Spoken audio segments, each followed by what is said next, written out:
ভারতের বিভিন্ন অঞ্চলগুলো থেকে দেখা যায় যে ভারত বিভিন্ন ড্রোন এবং মিসাইল দিয়ে পাকিস্তানকে হামলা করেছে বলে ধারণা করা হয়। এদিকে পাকিস্তানের পররাষ্ট্রমন্ত্রী শাহবাজ শরীফ তিনি বলেছেন যে আমাদের এইটা ভুল তথ্য দেওয়া হয়েছে বলে জানিয়েছেন। অপরদিকে খান বলেছেন ভারতের ৫টি শক্তিশালী বিমান ভূপাতিত করেছে পাকিস্তান, যেটি পাকিস্তান আসার আগেই গুঁড়িয়ে দিয়েছে।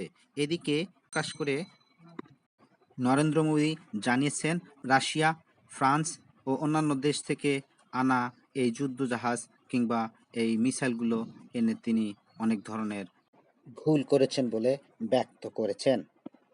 বিভিন্ন গণমাধ্যম থেকে জানা যায় ভারত আবার পাকিস্তানকে পাল্টা আক্রমণ করবে, এটাই তিনি ব্যক্ত করে বলেছেন, যেটা বিভিন্ন গণমাধ্যম থেকে জানা যায় বলে ব্যক্ত করেছেন। তিনি আরও বলেন পাকিস্তানের সবকিছু উড়িয়ে দেওয়া হবে।